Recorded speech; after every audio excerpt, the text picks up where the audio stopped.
Walton City Council work session. We have 3 items on our agenda tonight. First one being a shuttle update from Ride Connection. Welcome. Come on up, Tangerine.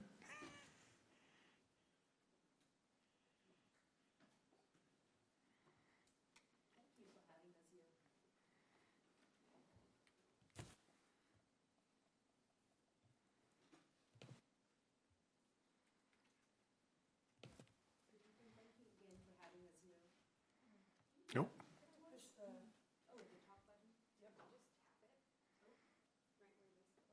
It'll turn around. Oh, Yep. thank you. So I'm Tangerine Behere, lead service planner at Ride Connection, and I have with me Debbie Walks.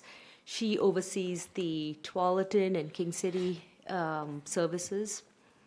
And so the goals today for this evening is, okay, I thought I did something. Pressed one of those buttons.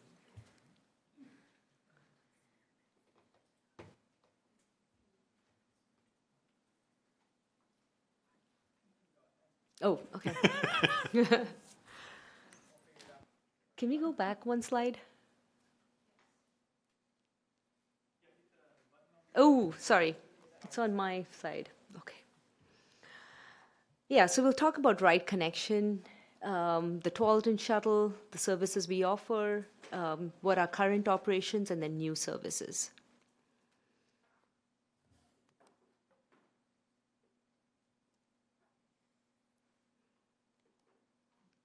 So, Ride Connection, most of you are familiar, but I like to bring everyone up to speed. We are a private nonprofit. We provide transportation for older adults and people with disabilities.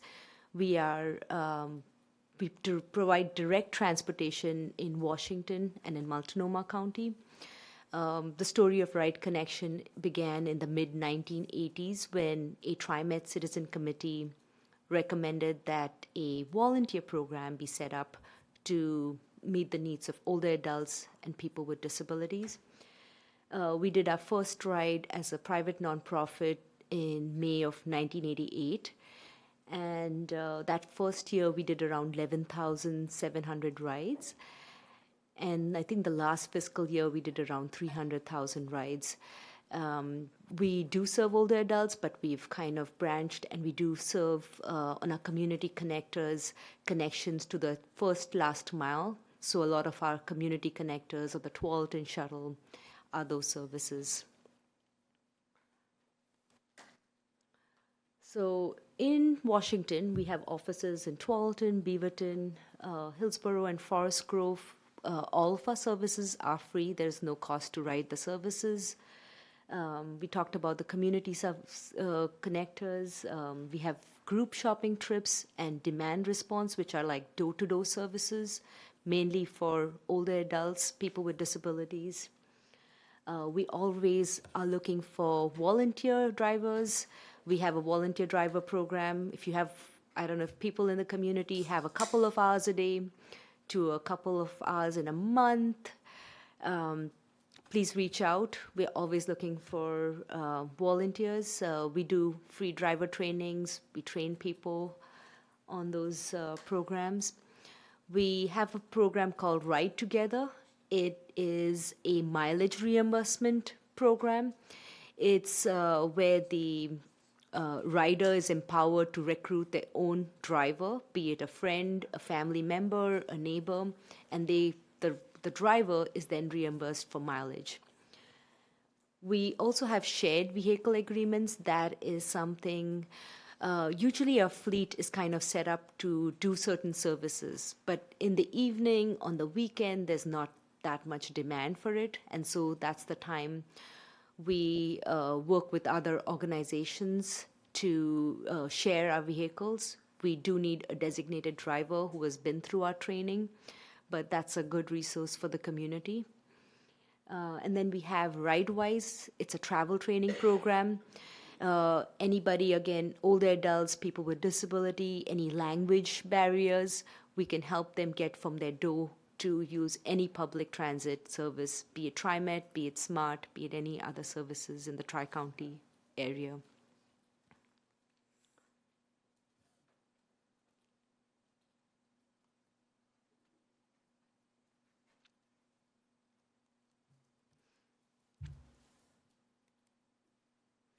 Am I supposed to point it in a certain direction or just to the screen or?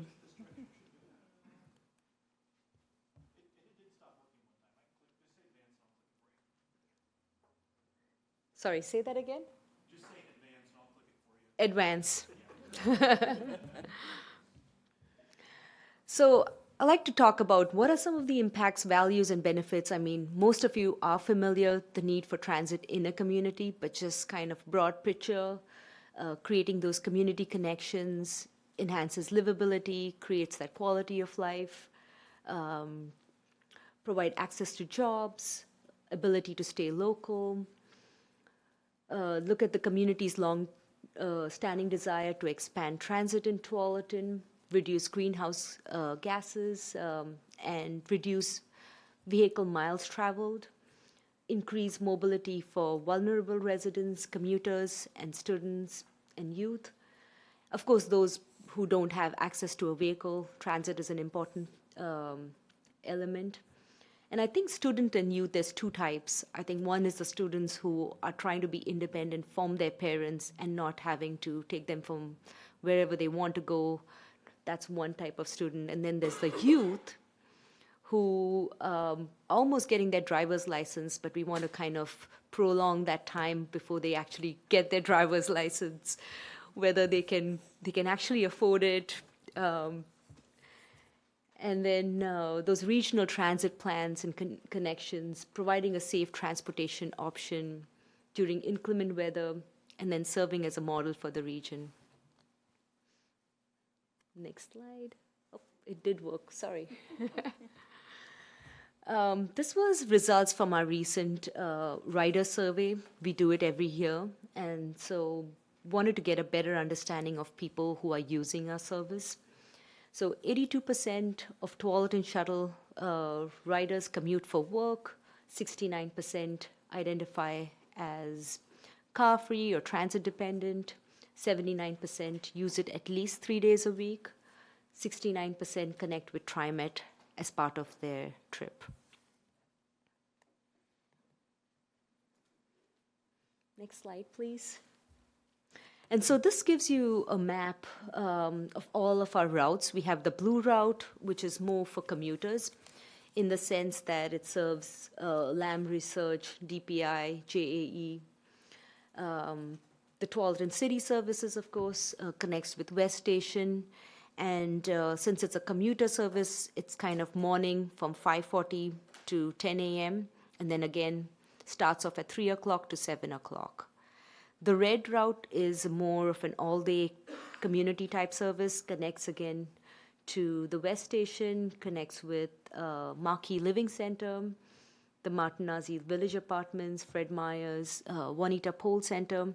It starts from 5 a.m. to 9:30. There's a little gap in service. Starts back at 12:15 in the afternoon and then goes on till 7:15. And then the green line, which basically connects from the West Station, goes to the Tualatin Park and Ride, Fred Meyer's, Legacy Meridian Park, and then the Rolling Hills Church. That starts around 5:30 in the morning and goes till 8, Monday through Friday.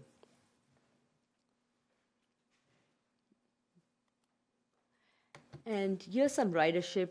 We started slow on the Tualatin Green Line, but ridership is increasing. And this news, I mean, you're probably already aware of TriMet 76 expanding. So I just wanted to highlight this is the existing TriMet line. It connects from Beaverton to Washington Square to Tiger Transit Station to the Tualatin Park and Ride, and then connects to Legacy Meridian Park Hospital.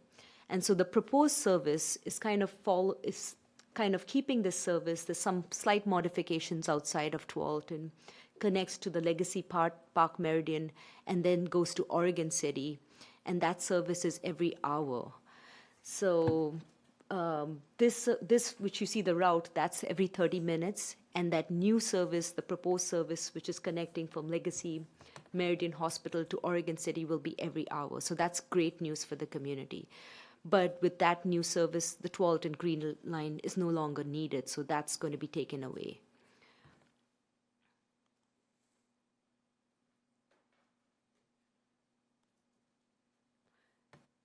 And so it's a 7-day service, 7:30 a.m. to 7:30 p.m. Great service. I know that a lot of members from the community have been looking for that connection to Oregon City. I know the Aging Task Force, a lot of. So I think that Tualatin Green Line did help demonstrate that transportation need along Boland Road. Some of the concerns that I did hear from our partners, like the Tualatin Food Pantry serving on Boland Road, that line 76 will not be serving the parking lot, and that might have some safety concerns. There is no sidewalks, no crosswalks on line 76. Ride Connection is working with TriMet to let them know that this is what we've heard from the community, given the context. I know at the actual city council meeting, Danielle Snyder, she's with the Tualatin Food Pantry, she will be there expressing some of her concerns. Rolling Hills Church will also mention something, but I know with the food pantry, sometimes they have kids who come along for those people who are using that service, so that's a big concern from that end.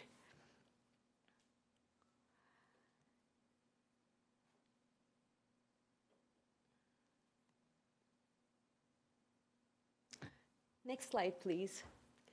And so with that, we are moving our services depending on when line 76 comes on board. We are starting a King City service. We had something called King City Rideabout. It was not formally like a community connector that was going back and forth. It was Wednesday through Friday. It was disjointed. So this would be a great service. It's connecting basically from King City.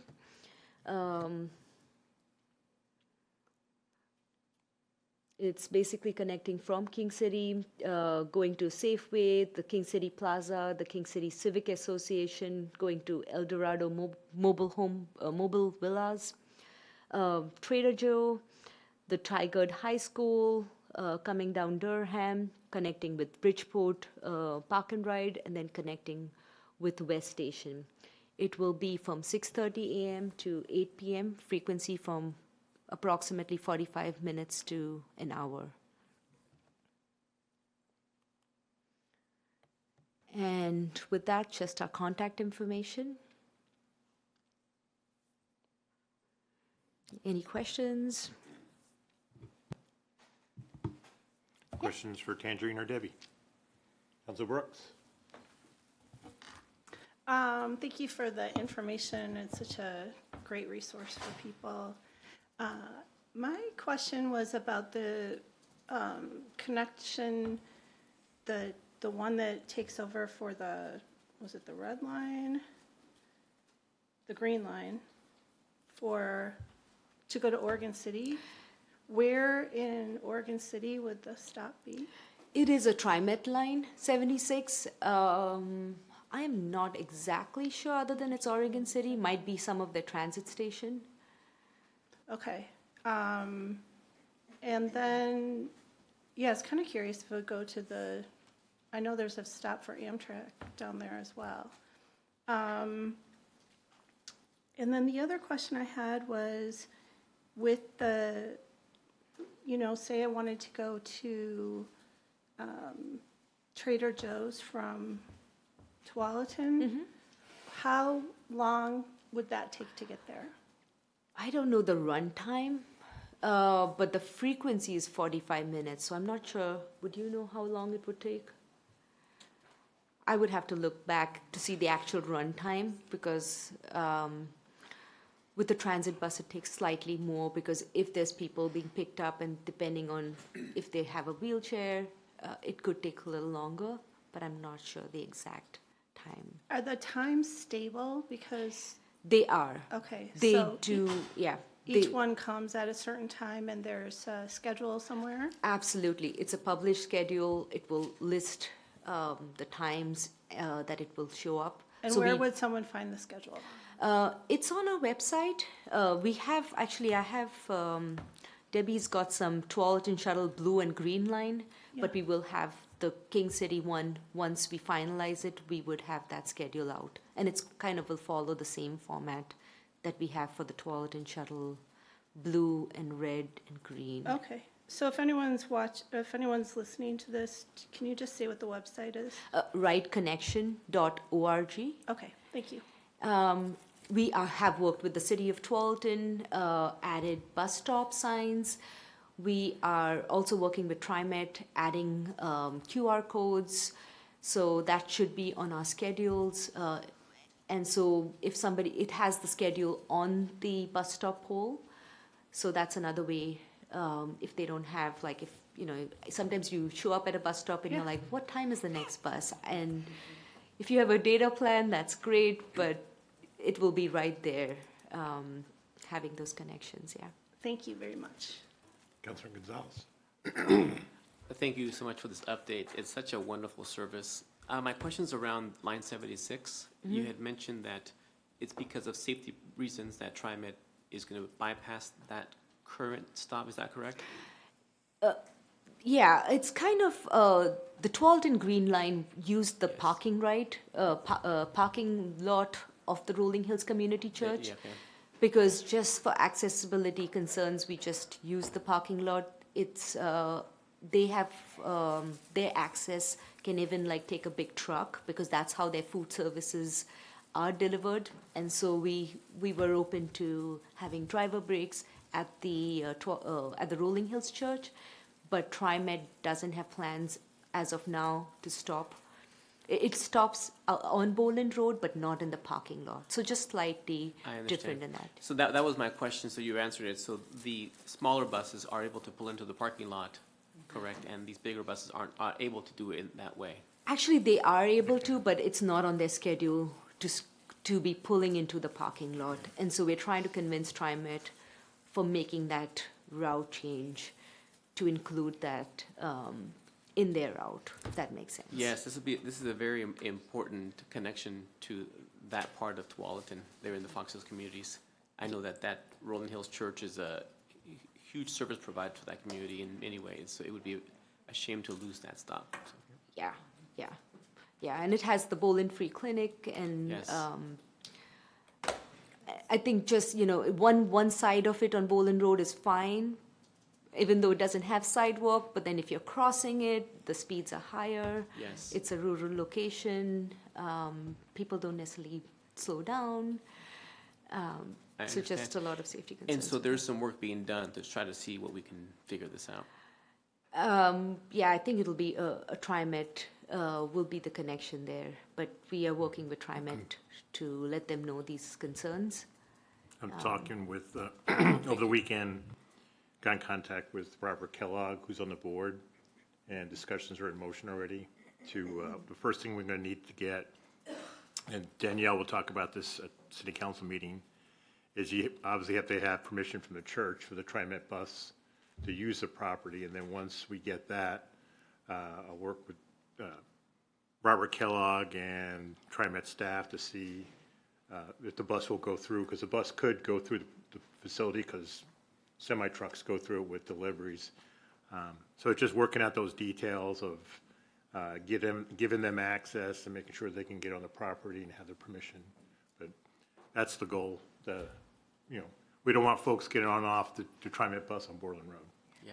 Yeah, Thank you very much. Thank you. absolutely, thank you. Yep, Councilor Reyes. Thank you for your, you think I know how to manage this, but I Decal press the keeps wrong button all the time. I have several questions, but thank you for the presentation, very informative. It's just questions on the survey, as you were talking about it. Do you know how many people responded to that survey? Good question. I do not know the exact number, but I know that most people who ride the bus do fill it out. There might be just one or two people who are not having a good day maybe, or don't want to fill it out, but usually it's pretty high, like everybody wants to fill out the survey. Okay, good. So it's not like when I read 82%, it's not like just two people and then 82% of those people No, it's- responded. It's Okay, pretty good. much like 99% of all the riders. I don't know the Respond exact to number. it. Yeah, we'll respond to it. Okay, that's good to know. Thank you.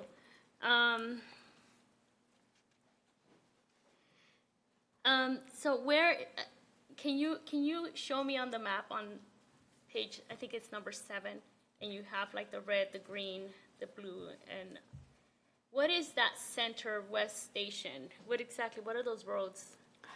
Is that by TJ Maxx? Is that by? It's the one.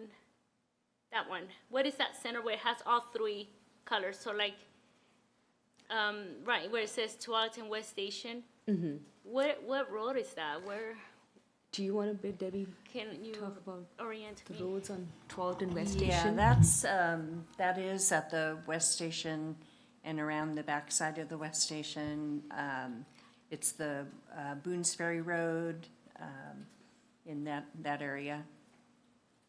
As they all come together there at that point. Yeah, because I want to be able to say to people, this is where you can actually find off 3 routes.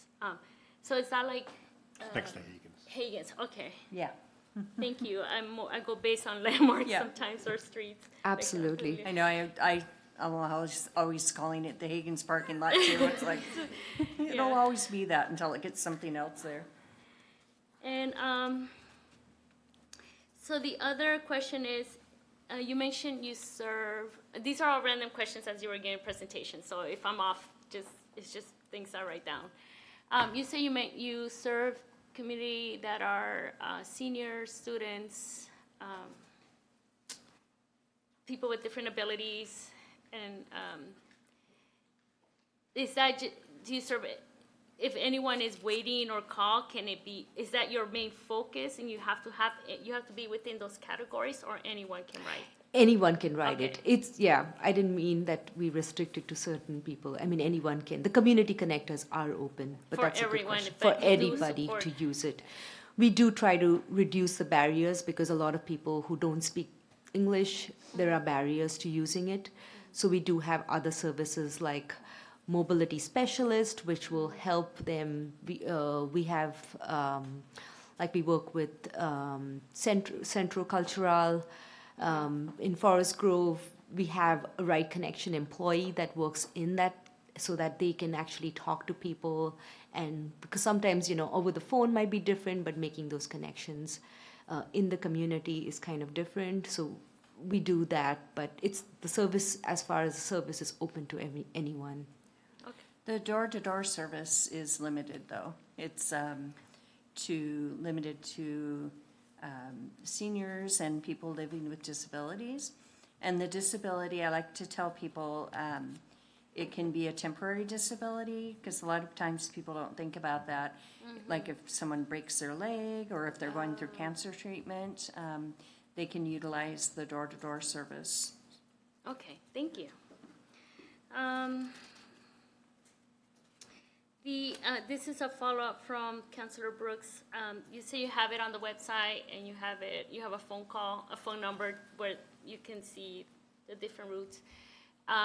Is there a paper one, like an actual? Okay, I and do we're- have actual paper ones. I don't know, can I keep it out here? And then if anybody wants copies, could look at it. We do have paper copies. We have it on our website. We even have it on Google Maps. So if you go to Google Maps and press on the icon for transit, it would show up on those too. Right, okay. So can they have that at the library or somewhere where people we can say, We hey, do have pick it up at the a, library. okay, Yeah, pick up we a do. brochure at the library, okay. There's a stop right there. Yeah, we have a stop right there. And And at the And I know, chamber. I just want to make sure I tell them, Yeah. because I'm gonna host this, so I want to make sure I get Absolutely. information as much as I can. All right, well, thank you very much for answering all those questions, absolutely, thank you so much. yeah. Council President Pratt. Thank you. So the 76 goes right by the West Station too, if I remember correctly. So people that need to used to take the green, or won't in the future take the green line, will have that same connection to Meridian Park and then Yes. go into Oregon City hourly.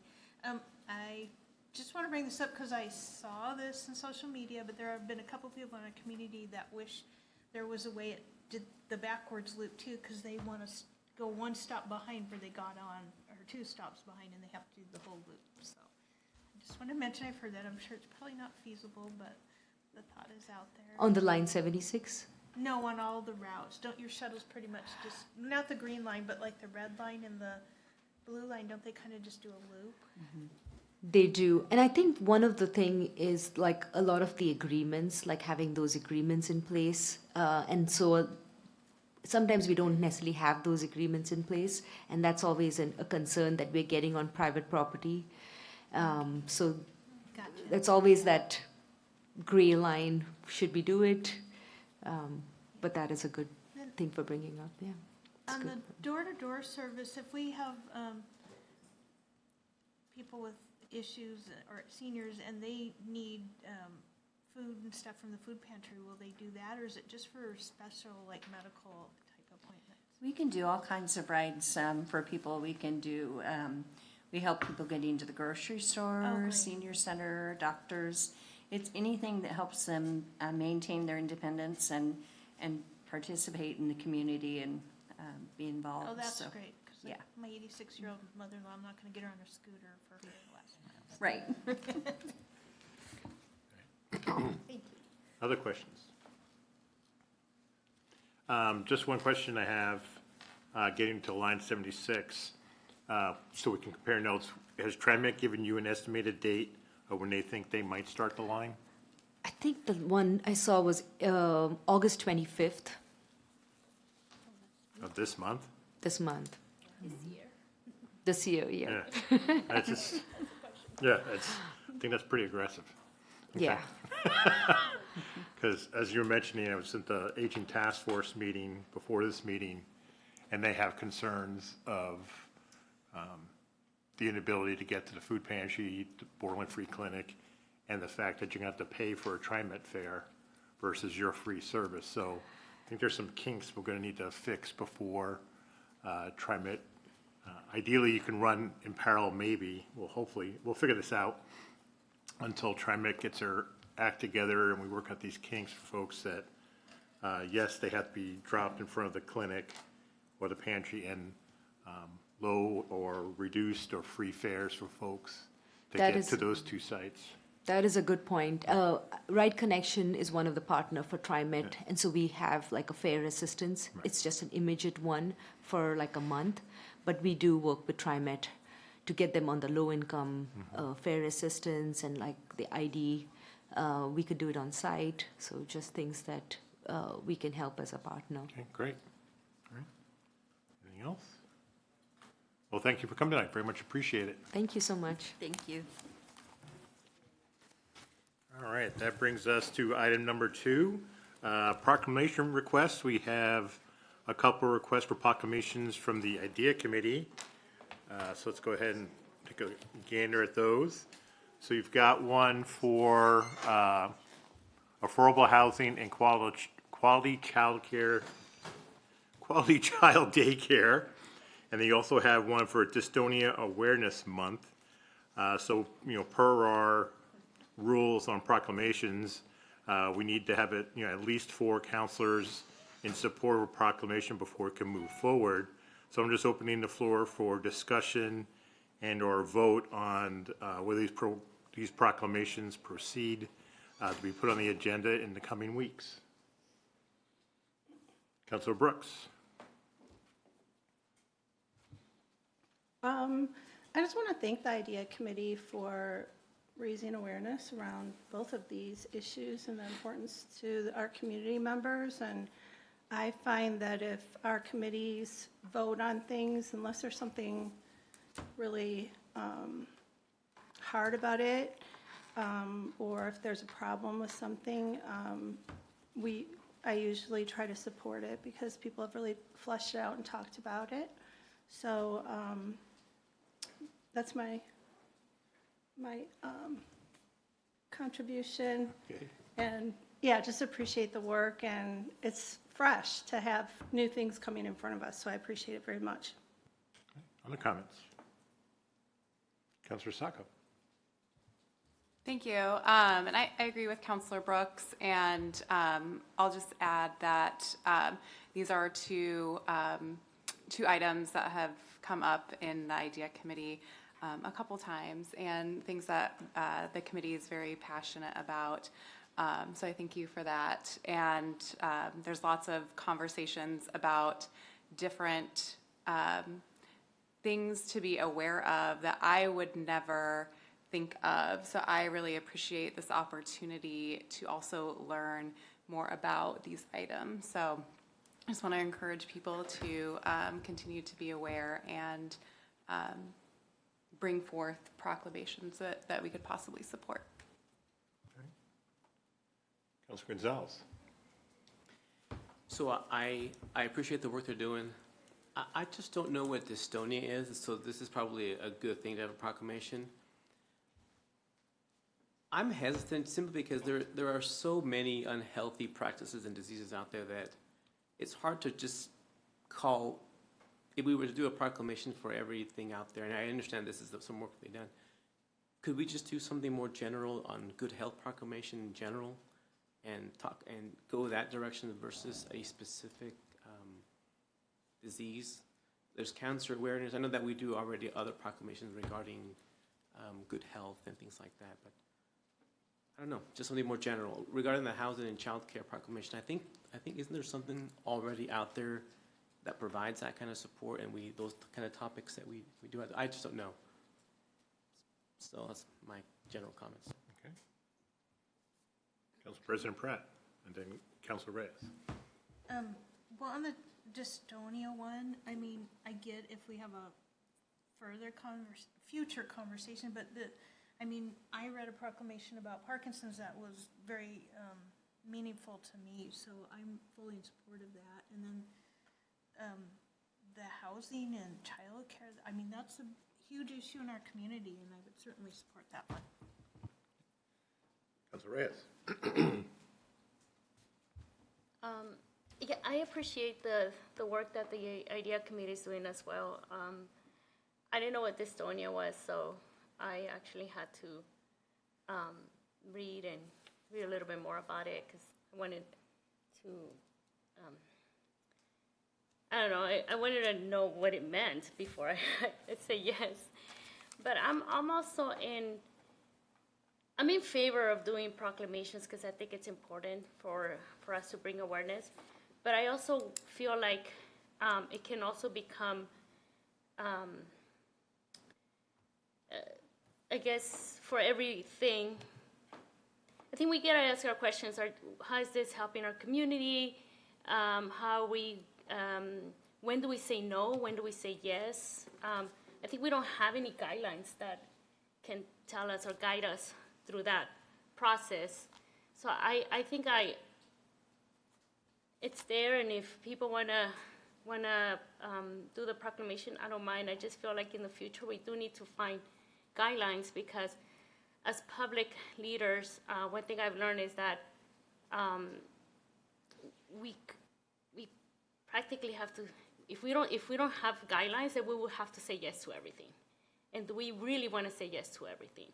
To be inclusive, everything, not just things that we like, but sometimes things that we don't like. And so I think that we need some guidelines that might help us in the future, when to propose, what to propose. We have the general ones that are, like we already know, international, national, but when it comes to our community, what does that look like? When can we propose that? How are we going to propose that? And I think that how does it benefit the community of Tualatin? So, like I say, I'm not going to say no, but at the same time, in the future, we still there's so many things that we can take time, an entire council reading proclamations if that's what, if we don't put a guideline in place, a policy in place. So that's my comment on this. Other comments? Well, the thing, like Council Reyes is saying, we do have a process of how proclamations are done, but we don't have guidelines around content, like you're saying. So we all know that there's supposed to be a champion. There's timelines about when they should be submitted to City Council for review, that you need 4 counselors to support it in order to go forward. So, and I'm hearing, a valid point that, do we want to put some guardrails around the kind of proclamations we do? Because they could become quite numerous. A lot of cities only allow 1 or 2 a city council meeting. Many cities have just stopped proclamations totally, just because of this. They just say they don't do them. So I'm going to break this out into 2 parts. One is as far as the proclamation for affordable housing and quality child daycare, that proclamation, do I have 4 votes for that to move forward? All right. And then for Dystonia Awareness Month. All right. So the tougher question, when it's more work-related, is do we want to circle back and work with Sherilyn on a future city council meeting to have that discussion of, do we need to, discuss outside of the process what kind of content we're interested in and have limits, if you will, on what kind of things we will issue proclamations about. Anyone else? Go ahead, Councilor Brooks. People might not like this, but I don't think there should be limits. I think that the will of the council in looking at it can take care of that and take care of the votes, because there's things that come up for community members that we can't pretend to even know what it would be. Like, we'll have AI issues coming up, we'll have different things coming up in the future. And for me, I like the idea of people being able to be engaged with the government, and to see people take the effort, make the effort, and come up. The other thing, I'm not really concerned about too many of them, because since I've been on council, there haven't been that many addressed to us. I understand this is a new committee, but part of the whole idea of this committee is to hear new voices and have people talk about things that we might not have necessarily come up with on our own. So in the spirit of creativity and engagement and access, I kind of think that us voting on things, and if we've run into a problem, then manage it, but I don't see it to be like a huge issue where we should put, I don't really understand even what guardrails would be, as far as, it doesn't feel like a safety issue or anything like that, That's my 2. Others? Councilor Sacco. I was basically going to say the same thing, but I just support what Councilor Brooks said. I don't think that we have a issue currently, and so until, I think that if we see one, then we can address it. But I don't see that we have a whole lot of proclamations or an abundance of proclamations. And I think that they're serving their purpose, and if we do, we'll vote, right, when it comes up. So I think that that process already takes care of those concerns. Others? So we're going to just leave it as status quo for now, and then see how things go for a little bit, because we always can do it later. If we do have an influx of proclamations, we can always address this later. Councilor Reyes. Yeah, although I agree with all that, but at the same time, I believe in preventing versus reacting when it comes to we do have a lot of I feel like we do. They come out a lot. I don't mind, because I just feel like there's got to be a process for everything, and something for everything. Otherwise being on the spot here and say, do you want to vote for this or not? And you're like, I guess I'll vote for it because, it's here. But do I really know what this is? I feel like I think there's still got to be, I would recommend still some guidelines, basic, not to the point where you're excluding everybody, but guidelines that are more manageable. Staff has to do this. And then another, a lot of things that I see is what's the purpose of everything? I always think of things of purpose. What do we do with this? Just read it and then that's it? Is there anything else that we do with this? What is the purpose of this? Bring awareness, and that goes into the ether. What else do we do with it? That's just my thinking. I'm like, what else? happens. Like I said, I don't mind, I just think some basic, I'm always about preventing things and not reacting. But Based on Councilor Reyes' request, is there 3 other folks who want to look at it for your work session or no? Seen hands shaking, no. All right. Do you have something else, Councilor Gonzalez? I do Okay. want to add, what Councilman Reyes said, that we now have a committee that's going to be generating these kinds of proclamations in the future. We didn't have that committee here before, so I would be in the process, I would be for developing a process for proclamations, because I do believe that we do have a lot. I mean, we all know that the city has goodwill to our constituents. We want to provide support everywhere we can. But now that we have a committee that's going to be coming up with these kinds of proclamations, we should develop a process. I'm President confused, Pratt. I'm confused at what do you mean by we have a committee that is Well, we- develops proclamations? Well, we have the idea committee now that will probably will be developing more proclamations in the But future. we've gotten them from all the committees. Sure, and so we should probably have a process for that as well. So I might not know for this, it's the beginnings, we want to support them. But maybe it's something for good health. How about a proclamation just for general good health versus a specific disease? All right. So the 2 proclamations are moving forward, but it seems kind of stalled as far as changing our proclamation process at this time.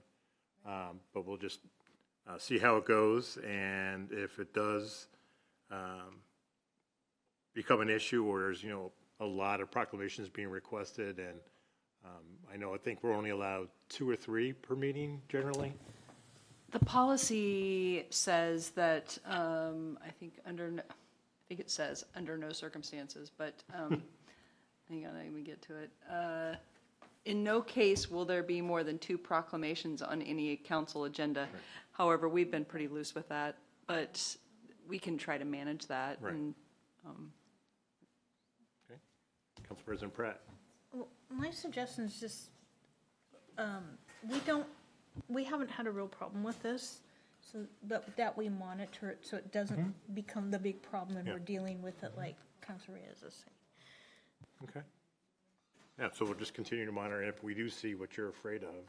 no, Yeah. yeah, and by all means, I just know that, You didn't want to be, you want to be. I wanna be able to, prevent something that Yep. later on it's gonna like come back at us, and then it's like, why didn't you do this earlier? But, like I'm all for it, whatever the team or everyone says. I just feel like, in my industry, there's always guidelines for, even though they're so basic and not, but there's always like she said, two proclamations per council meeting. I had no idea. I mean, we've done more than 2. So if we stay to that, then I'm fine. Okay, all right. So that, go ahead, Council Brooks.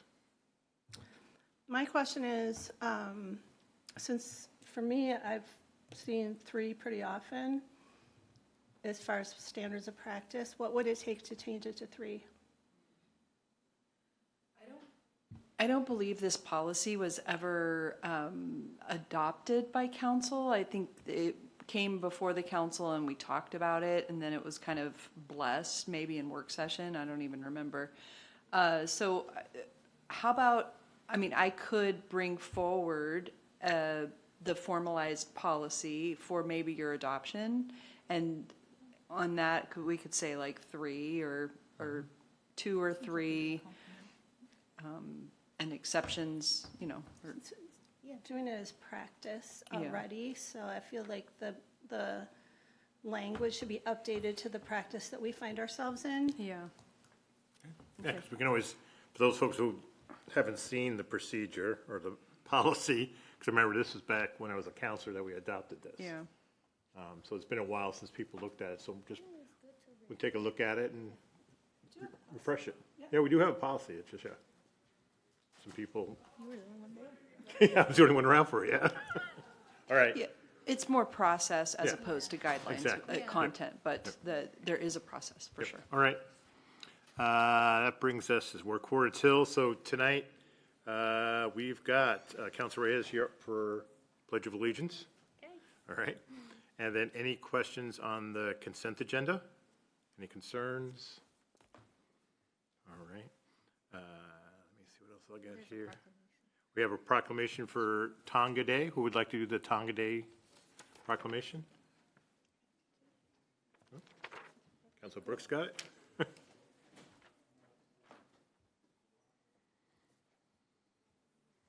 All right. With that, we have 15 minutes. I think that's all the business part of it. We'll go ahead and do the council roundtable. Councilor Sacco. Thank you. We had the Council Committee on Advisory Appointments held last week, and we had a ton of community members come out for our committees, and it was just a wonderful joy to see. And so I just want to encourage folks who didn't make it to please continue to find other volunteer opportunities. And I just want to thank the community for coming out literally in droves to volunteer for our city. It was really great to see. All right. And going back to business, do you have the certificate to give for the scholarship fund tonight? I have my script. Okay. Is there an actual? Okay. All right. Councilor Reyes. So I had two official meetings. One was on July 23rd. We had the core meeting. And basically, after the budget since it passed and it was adopted, now they're getting ready to get all the upgrades and repairs that they need to do at these parking lots, starting with, I think they say blue parking lot. It's gonna have some they're gonna start fixing some things there, or repainting some of the lines within the parking lot. So there's gonna start we're gonna start seeing some work there, and I'm not sure how long it's gonna take, but that's one of the things that we talked about. And then the other one was the council committee advisory meeting on August 6th. And again, I'm always just proud of our community. We had so many great candidates, and it was really hard to pick and choose and select the right, but everyone was great. And we encourage you to please go to our website and find opportunities to volunteer if you weren't selected. So, thank you. Councilor Gonzalez. On my end, it's been really quiet, so I have nothing new to update. All right. Councilor Brooks. Thank you, Mayor. Welcome back. The first thing I would mention is that on July 31st, I did a tour with Council President Pratt and other water customers from Bull Run, and went through and did the Bull Run watershed tour, which was great. It's just a beautiful place. We learned about some of the new things that are being built there. We walked through the treatment center, which is not a usual part of the experience for general people. But I do want to say that if anyone's interested in touring Bull Run, there is a way people in the public can tour. There's, I think, a $30 or $35 fee, and you can sign up. It's very educational. It's very beautiful. And one thing that I learned is that we had the same designer for our first dam. Well, there's two dams there, as the Hoover Dam. So it looks almost exactly like the Hoover Dam, except for much smaller. And we got to go inside too. So that was great. And then they're going to be building the new treatment plant, and it's controversial, and we talked about what was happening with that. And then the next day, we went over to the Tualatin Greenway Trail ribbon cutting, which was amazing. I think it's just so great that kids can go to school underneath and not have to cross over 99. I wanted to thank especially the Parks Department. I know that Rich Mueller did a lot of work on grants. I wanted to thank Metro for helping make us available to the grant, and then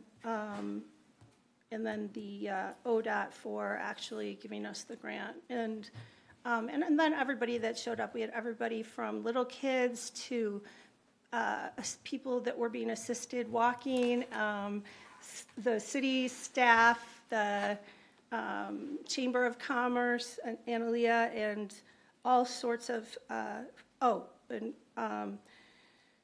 Senator Rob Wagner and our Representative Jules Walter, so it was a great time. And the mayor, and the council president. And then the other thing is I have sent information to the council, but the 50th anniversary of the Community Development Block Grant is coming up. That tour is happening. I'm looking forward to it. It's going to be really informative. I invited Metro Councilor Garrett Rosenthal, who'll also be joining us, and Commissioner Treese is the PAB representative that will be on there from the county. I've invited also the rest of the council, and city, anyone that's involved with the Block Grant process. I think it's a really important time and a really important conversation, and I also just want to appreciate the county for asking for and receiving increased funds from Community Development Block Grant this year. Thank you. Just happened. Council President Pratt. On July 10th, I went to the Tualatin Transportation Citizens Advisory Committee, I believe that's correct. And we got, we were given a list of all the projects. The consultants had prioritized them and asked for our opinion. I think we came back with we wanted more time, but we did have some differences of opinion, so that will be interesting.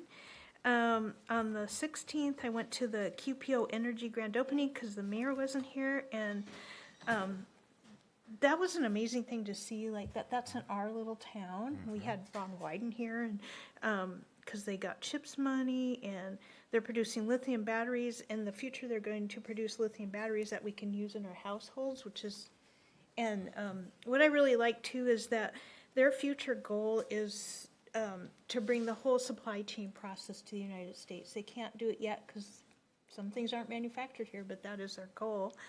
Then I went with Councilor Brooks on that Bull Run water tour. It was amazing, and it made me feel really good about the people working there, and I feel really safe about our water, you know, the water we have. Although I do have a picture of a salamander that was in the reservoir, so that's swimming in your water.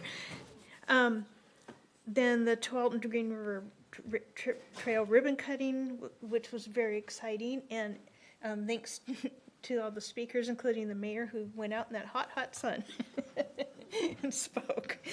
And on the first, I went to the Clackamas County Coordinating Committee meeting, and it was focused on housing. We had Matthew Scheibald from Governor Kotek's office on housing, the Housing and Initiatives Director, and he spoke that she still got her goal of the 36,000 homes a year for the next 10 years, and we talked a lot about the different